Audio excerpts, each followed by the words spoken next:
BMW's million-selling X5 was the luxury 4x4 that rewrote the rulebook, setting standards that even now competitors struggle to match. BMW hopes that the improvements made to this revised second-generation version, with its more powerful, efficient engines, will put it even further ahead of the chasing pack. It's one thing to invent a revolutionary car, quite another to keep it on top. Now, BMW certainly got the first part right back in 1999 when they bought us the first generation X5, a luxury SUV that completely changed the market for large 4x4s. Prior to its appearance, cars of this kind had been slow and ponderous. This one proved it didn't have to be like that, and buyers loved it. By the time this second generation version arrived in 2007, however, something more sophisticated was needed, as much to distance it from its smaller X3 stablemate as from a growing band of ever-improving copycat rivals. The result was impressive, and quite enough to take total X5 worldwide sales comfortably over the million mark. But deep down, BMW knew there was still work to be done. This model, after all, no longer had the market to itself, and with the second generation X3 threatening the lower rungs of its model range, clearly further enhancements were needed and provided in 2010 in the shape of the improved Mark II model that we're looking at here. Think it doesn't look much different? I'd agree with you, but you can understand the Bavarians' reluctance to tamper too greatly with a winning formula. What's important, they promise, is what lies under the bonnet, a package good enough to keep this as the car to have in this sector. But is it? Let's find out. Now, this is a car that has its priorities right. The story goes that when the original version was being developed, BMW's engineers took one to Land Rover's uphill Downdale Eastnor test track in the wilds of Herefordshire. They got there, took a look around at the muddy, rock-strewn tracks and thought again. The prototype was never even taken off the transporter. Which is not to say that this car isn't capable of venturing meaningfully off-piste should the occasion demand it.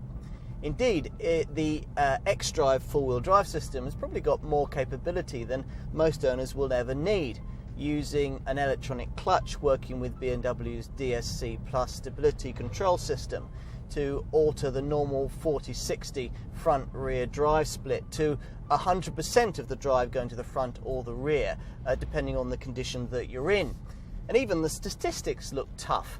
There's a 25-degree approach angle, a 24-degree departure angle, and a 19.7-degree breakover angle. And you can wade in this vehicle apparently up to a depth of 500 millimeters. But none of this really defines what this car is all about, nor is it intended to. BMW cheerfully admits that the xDrive system's priority is in maximising on-road traction at the expense of off-road capability. They'll happily tell you how, instead of mounting the engine and gearbox way up high to be clear of water, as you get in any self-respecting serious 4x4, they mounted them low and way back to give a better sense of a centre of gravity that helps during spirited cornering. Now, the end result on a twisting country road is a car that really doesn't feel very SUV-like at all, which is why the Bavarians have invented another name for it, SAV, or Sports Activity Vehicle. Now, other rivals have clearly bought X5s, taken them apart and tried to emulate what makes this car so good, but there's still nothing else of this genre that is quite as effective or as confidence-inspiring on tarmac. Were there anything measuring 2.2 tons in weight and 1.8 meters in height can ever defy the law of physics enough to merit BMW's description of this model as a driver's car is open to question. But tick the extra cost boxes for sports suspension and the adaptive drive anti-roll bars that hydraulically stiffen in corners to reduce body roll, and you might be tempted to give the German marketeers the benefit of the doubt. But what about all that advanced engine wear intended and so important to strengthen this car's position in its market sector? Well, it generally boils down to market improvements in power, efficiency and torque. The engines themselves linked to a higher tech, silky smooth automatic transmission, now boasting 8 speeds rather than 6. Those on friendly terms with the local filling station have an X-Drive 50i V8 petrol variant that offers another 53 brake horsepower over the 4.8 litre petrol V8 it replaced, to demolish the rest to 62 mile/hour sprint in just 5.5 seconds. A figure that seems to make paying another £20,000 to go not much faster in the 555 brake horsepower X-Drive M model seem rather pointless. But all this is pretty incidental, for most UK X5 buyers will want a diesel, and those available today offer a far more satisfying choice, with respectively 10 and 20 brake horsepower more than the diesels first fitted this model at its launch. Most British owners will choose the X-Drive 30D diesel with 245 brake horsepower, a unit capable of propelling this very hefty car from rest to 62 in just 7.5 seconds, which you might think is quite fast enough for a car of this kind. Even so, you can't help liking the faster X-Drive 40D diesel variant that I'm driving here, with its 306 brake horsepower output, with enough torque to dispatch B-road dawdlers before they've even worked out how to get in your way. Now, you really do have to be an X5 enthusiast to notice the changes visited upon this revised Mark II model. There are restyled bumpers with larger vents to better cool the engine and brakes, and matte aluminium look scuff plates at the bottom here, and vent fins which are there to underscore this car's performance credentials. Corona circular rings adorn the xenon headlamps, sitting above more centralised front fog lights. There's more LED lamp work at the rear above a set of enlarged tailpipes. Otherwise, it's pretty much as you were. And the changes are equally subtle inside the particularly roomy and practical cabin, with its high quality materials, superb commanding driving position and clear instrumentation.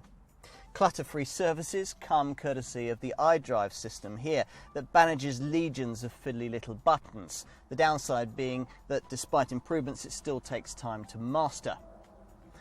Modern design touches include this gear selector lever that juts like a shard of glass from the central transmission tunnel. I'm not quite so keen though on the electronic parking brake. In the back there's room for 3 fully sized adults, as long as they're on reasonably friendly terms, while behind them there's space for the optional third row seating that BMW lengthened this second generation model to take, but that it now says hardly any buyers ever want. Now, one reason perhaps is that specifying them denies you this useful 90 litre underboot cavity. The boot itself is a very useful 620 litres in capacity, and you can extend that further to 1,750 litres by flattening the split folding rear seat. And it's all accessible via this user-friendly 2-piece tailgate. Now, you won't be expecting this car to be inexpensive, and it isn't. Pricing starts at around the £45,000 mark for the entry-level X-Drive 30D diesel variant that most customers choose. If you want to graduate up to the X-Drive 40D diesel that I've been trying here, you'll need a premium of close to £2,500 more. But you do then get a car with as much torque as the V8 X-Drive 50i petrol model that costs £9,000 more again. Now, as for rivals, well, you can find an Audi Q7 or a Mercedes M-Class entry-level diesel that'll slightly undercut a Bmw X5 X-Drive 30D, but it'll offer you less power. But when it comes to faster diesels, BMW really holds all the aces. The X-Drive 40D diesel that I've been trying here holds an advantage of around £6,000 over an Audi Q7 4.2 TDI, and up to £9,000 over a comparable Mercedes ML 420 CDI.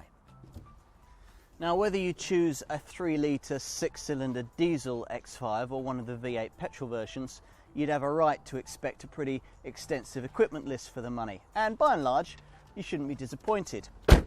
Leather upholstery is now standard, as are xenon headlamps and sharper Servotronic power steering. Safety-wise, bar the disappointing absence of curtain airbags for third-row seating passengers, there's pretty much everything else you would expect, with highly advanced stability and braking systems and a full complement of airbags. Now, running costs are a big issue with the X5 and its luxury 4x4 ilk. If not for the wealthy individuals that drive them, then in the perception of the world at large. It's no good simply lumping this model into the gas guzzler category and pointedly looking down your nose at it. The argument is a lot more complex than that.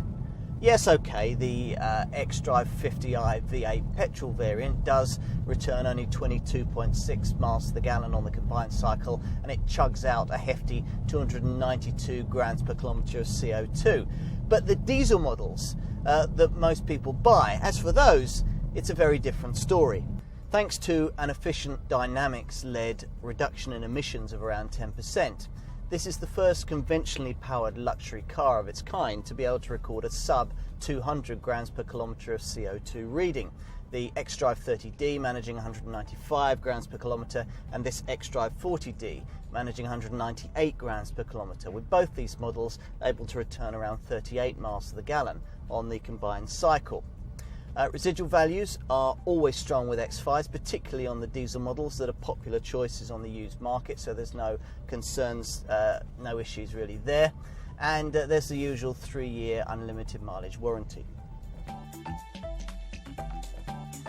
Now, this improved X5 may still never reclaim the dominant market share its predecessor once enjoyed, but BMW does now have the hardware to keep upstarts like Volvo and Volkswagen firmly in their place, as well as to remind its closer German rivals just who developed the luxury 4x4 sector in the first place.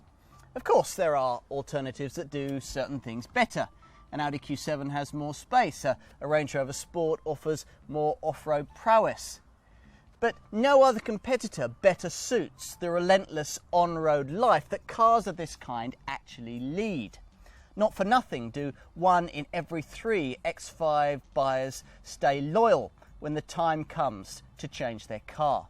BMW's most recent improvements underline this model's mastery in this respect. Its enhanced engine range, establishing benchmarks for performance and efficiency that match those already set for handling and ride. It's a standard to which all future luxury SUVs must aspire. One day, perhaps they'll bring us something that matches this car. But by then, no doubt, the Bavarians will have bought us something even better. Such is the pace of progress.